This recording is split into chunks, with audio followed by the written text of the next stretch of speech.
case they want it as well, if you want to swap to him, which is good buddy teamwork. Whoa, that's free flowing! No! Hi divers, and welcome back to another scuba diving reaction video. Today we're going to be reacting to scuba diving emergency out of air in a fast current St. Lawrence River.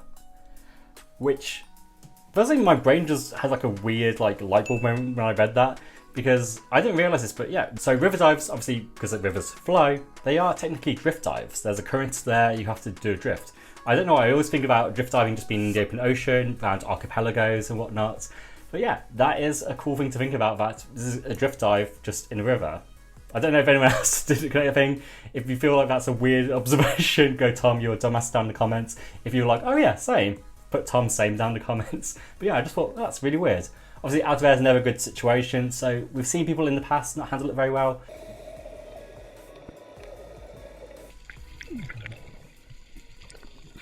So it's going to be interesting to see if these divers are going to do a better job or not. As always though in these videos, it's not to make fun of the divers involved in these situations, it's to use these videos as case studies so we can learn from them, and that way then we can be better divers and have safer dives ourselves. Without the wait, let's jump into the video. Oh, before we can press play, I can see right now this is super green right now, and thanks to ABCD in the past video who commented letting us know that if you see water like this, it's typically because of the algae you find in lakes and rivers. So yeah, this makes a lot of sense. So this is probably in North America. I know St. Lawrence River sounds very American to me. So yeah, if anyone knows where this is exactly, whereabouts, what state it is in the US, that'd be super cool. Maybe it's in Canada, I don't know. Yeah, but I'm kind of curious on that one. But yeah, just kind of cool little parallel there. And as always, if you have any extra advice or thoughts, feel free to leave a comment down below just to give more value to the video and help other divers out. Let's hit play then. Yeah, I don't know why, it always reminds me of looking at radioactive water like this though. Kind of cool though, but yeah. Oh, is that someone on a line there? Oh, look at the SPG. Oh, that's broken. Yeah, that's hemorrhaging gas. Smart. So obviously SPG broken, not good because you're going to lose gas very fast. But another potential issue with that as well is that you can't actually rely on the apparatus anymore because the gauge might not be accurate because it's obviously malfunctioning. So you can't just go, oh, I've got 50 bar left, I can probably got so much time. You don't really know at all how much time you got because it doesn't, the needle might not be operational. So smart idea to go to your buddy. Also, I'm just going to assume that buddy's on a long hose. In fact, he took out his primary first and he's going to swap to a bungee around his neck. So I'm guessing he's receiving it right now. Now that he's safe, actually, you can turn off your tank. Actually, you can reach around, turn off the cylinder, just so you're not constantly just purging gas and you're completely empty your cylinder. That's always a thing. Oh, he's been off the LPI. Yeah, funky. Is that like one of the Scuba Pro BCDs what can do that? I know they're very popular that is. So yeah, you could turn off his BC tank right now if you wanted to, just to stop it constantly purging gas.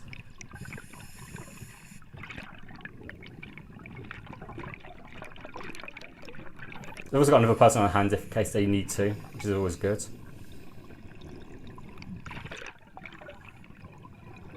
So he's off on his rig in case they want it as well, if he wants to swap to him, which is good buddy teamwork. Whoa, that's free flowing!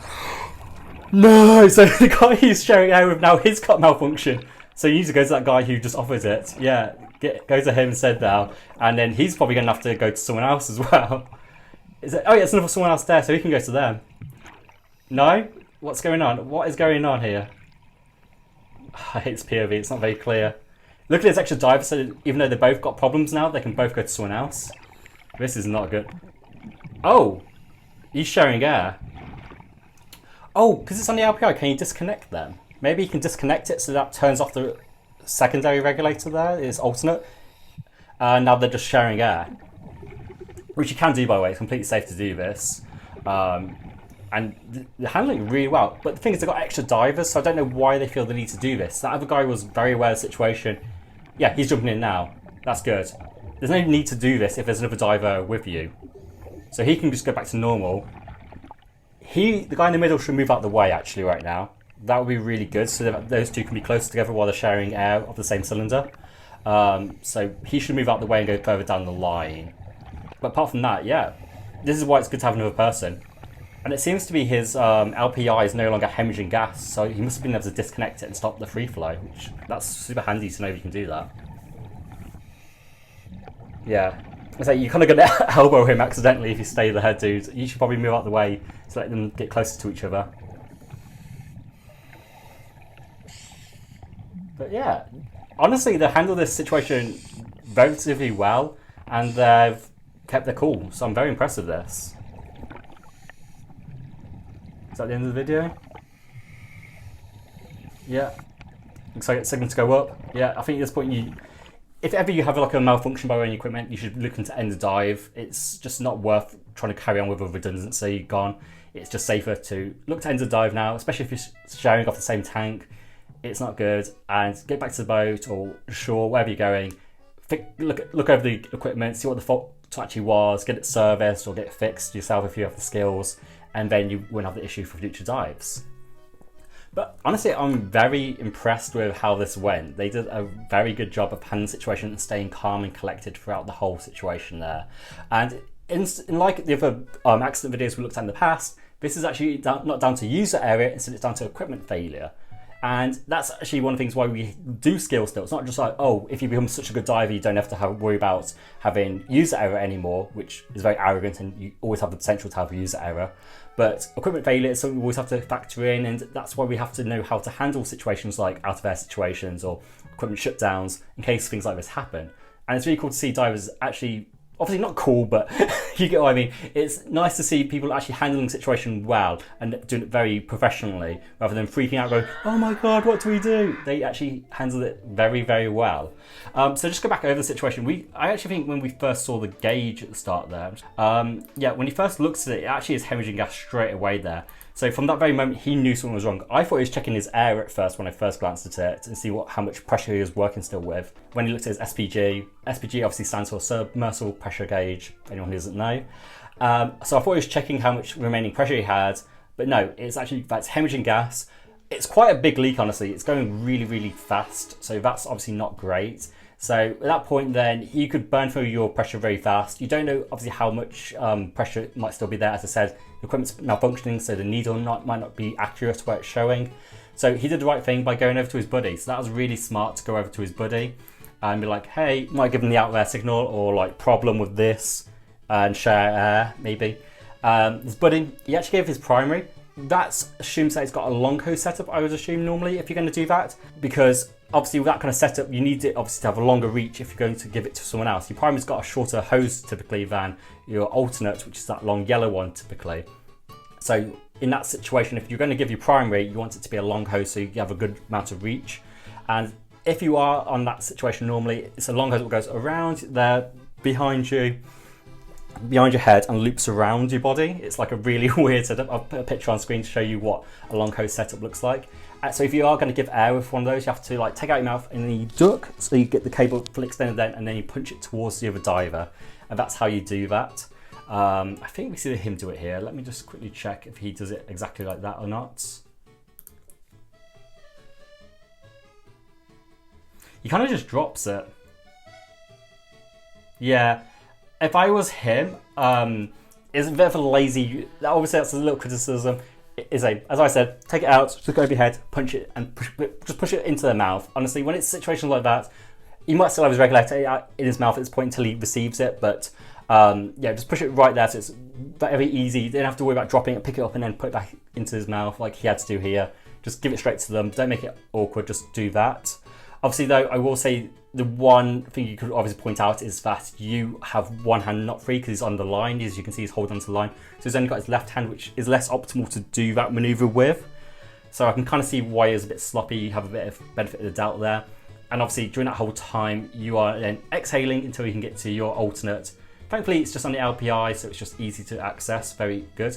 But the other alternate configuration of that is a bungee around the neck. So your alternate's on a short hose. It's just attached on a bungee around your neck, so you can just like put it into your mouth really quick and easy. So, but until your person's received the alternate, don't fix yourself really until they're good if you've only got one hand available. So I think that he could have done that a little bit better, but that's a bit of a nitpick. I think generally there wasn't much time with either of them without a regulator in their mouth. It seems very well handled in my opinion here.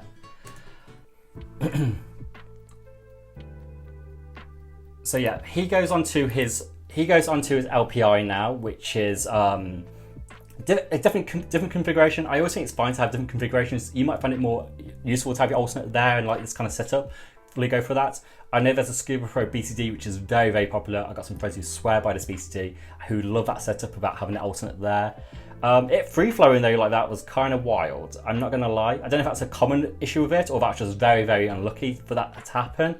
It seemed to stop during the video as well. So I don't know if they're able to disconnect the LPI and that just cuts off not just the inflate button, but also cuts off the regulator function. Let me know if you use one of these BCDs. I'm very curious to know if that's the case or if it's just he somehow managed to stop the free flow in another way. But yeah, that was very interesting. Hi divers, so I'm just jumping in really quick here because when I rewatched this footage in editing, I realised I misread it completely. So I'm going to do my best to explain what is going on here, what should have been happening instead, because it is actually really messy and it's partly down to the period of the footage, but let me just explain. So first of all, the diver he is currently sharing air with, who's currently breathing off their LPI, I'm going to label as Buddy A, and the one who comes over with their regulator in hand is Buddy B. Got that straight? Okay, let's watch the clip. So Buddy B comes over right now and he's like, hey, you want to go swap to my regulator? Not entirely sure why he's saying that. Maybe he's got more pressure in the tank, so he's a better person to share air with. I don't fully know, but he's offering the air. At this point then, you notice that he takes his regulator out. You can see it there. So he's no longer sharing air with Buddy A. He's now kind of holding his breath, slow exhaling, whatever. And this is actually the regulator what free flows. When we look back to it now, when the head goes back down, it is full free flowing. It's not the LPI regulator, which I thought it was in the video. It's actually just his regulator because he took out his mouth and instead of turning it upside down so it wouldn't free flow, he left it upwards, so now it's free flowing. This is where all these bubbles are coming from. This is where all this confusion and chaos comes from, is because it lets it free flow instead of turning it upside down. Very simple and easy mistake. Partly because it explains could be down to the fact that the regulator is really awkwardly going around, so it's maximum reach, so it might be hard to turn or whatnot. I don't know, but either way, not the best thing. You shouldn't just drop the regulator like that. Firstly, if you're going to drop it, put it upside down. But realistically in that situation, receive the new alternate from Buddy B, take your other one out, put it in your mouth, and then put the other one down with it face down, and then let the other guy know, Buddy A, know that you are no longer sharing air with him. You are now sharing air with Buddy B. And then find a way to move around the line so that you can get closer to Buddy B and let Buddy A find a bit of space between you guys away from you. But yeah, that's what the actual issue is here. So that's where the free flow came from. Now I don't know really what's going on here. There's loads of bubbles, really confusing. But from what I understand, I believe that Buddy A is the one who's just gone away from the line right now. Buddy A let go so he can get closer to Buddy B, who's going to receive the alternate off now, and that's who goes away from the line at this point. And then he helps Buddy A get back to the line. That's what he's doing. I don't think it entirely, this whole time he's got no regulator out of his mouth, which is obviously not great. It really is a bit of a problem right now that he's not doing anything. Also, the guy down the line, really, you see this issue jumping in there, talking about regulating your mouth. Step up to the occasion, maybe do get closer there. I don't know if you just think too many chefs are going to spoil the soup or whatnot, but it is like there's someone without a regulator this whole time out of what's going on, and it's all a bit confusing. And I get why this is super messy and why I saw what was going on at this point. So he helps Buddy A get back to the line. Buddy B doesn't seem to be aware anymore of what's going on. I don't know if he assumes that he's got a regulator in his mouth or whatnot. I don't know why he goes to put his own regulator back into his mouth, even though he's having issues still with it. Or was it just a temporary fix? But he said, hey, it's Buddy B, can I get my regulator back for what you were going to share to me? And for some reason, Buddy B doesn't seem to have an alternate now. I can't see it in the footage. I don't know where his alternate's gone, but he doesn't seem to have an alternate anymore. So now he's like, okay, have my primary. And they're going to do buddy breathing, sharing air between one regulator, which, as I said in the video, is fine to do, but it felt unnecessary. And I don't know where his secondary went. I don't know where his alternate went. And eventually he goes back to Buddy A to share air with him again. So the whole thing kind of goes a bit redundant in my mind. I don't know why they did this. It feels weird. I think it partly Buddy B kind of intervening unnecessarily. Yes, it was a bit messy that he was on the wrong side of Buddy A when he's receiving the air off him, because it would have been better for the maximum length of the alternate. But realistically, I think a lot of this mess was just Buddy B intervening for no reason. And in the end, he's a diver who doesn't get out the way. He kind of in the way. And it's just really, really weird. So yeah, don't know what Buddy B is doing. If anyone else has any thoughts, if there's any other things I'm missing, because as I say, it's very confusing footage. I'm going to be honest. The reason I realised it, by the way, is just because of the guy, Buddy A, having an aqualung wetsuit, and obviously Buddy B does not have that. That's how I realised in the footage. I was like, wait, this is a different Buddy, and I thought it's different. Also, the orange apparatus on him for holding his alternate. But yeah, very, very weird. But I've just got to cover that up because I thought like it'd be weird to skip this out. Anyway, go back to the video now, guys.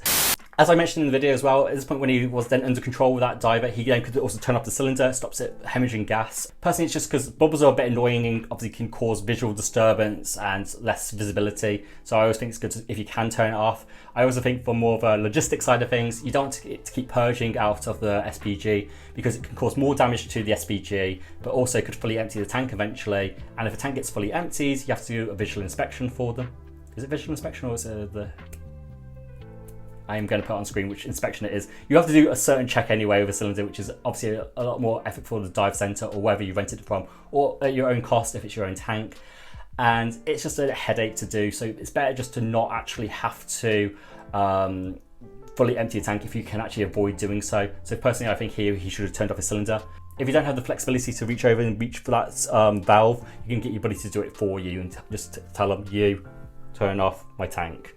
That can also work in a situation really well. And then was able just to do the share air. That's completely fine to do, by the way, the share air. It's a bit of an old school way of doing it. I believe the French diving agencies do this. They train it in the open water course. But unless you are going in, if say you're going with PADI or SSI, you don't typically look at this until you do your dive master. And it's not really done until the equipment exchange at the very end of the course. You will do it in tech diving. I had to do it in my tech diving courses. And it's fine. A good tip, by the way, if you are in that situation, by the way, you want to make, just to explain how it's handled if you are sharing air just off one regulator. What you want to do is make contact with each of you. So each person has one hand, typically your left hand on the person, so you're making contact with each other. And you'll have the person whose regulator it belongs to, they are in control of passing it back and forth. So what they do, they take a breath, and then they take it out. You can actually hold your breath if you're not ascending, but in here, you're just doing slow exhale, which is completely fine if you are slightly ascending. And then push it into the other diver's mouth. Again, no messing around, just go straight to their mouth. Then they will clear it themselves with their exhale and then take a breath. When they have finished taking their breath, they will turn their heads. It's really good to do this, to turn your head to let the other diver know that you're finished taking your breath, so they know that they can safely take it out of your mouth. Because you never want to take it out of their mouth when they're taking an inhale. Because you go, and you instantly swallow some water. Not a good situation. So when you take your breath, when you're finished, turn your head. At that point then you can do a slow exhale or hold your breath if you're holding depth. And then they will take it in, clear out the regulator, take their breath. And you get into a nice little rhythm with it. It's not as stressful as it might sound. So any newer diver watching this going, oh my God, that was looking wild and crazy. It's actually quite fun once you get into a nice little rhythm with it. It comes with a bit of a game almost. In this situation, obviously, because they need to make contact with a line, I would say they still should have had buddy contact. The guy with the regulator, left arm on the diver, right hand's controlling the regulator flow. The diver receiving it, his left hand should be on the diver, right hand on the line, and that way then they can still actually hold position and stay on that line safely together.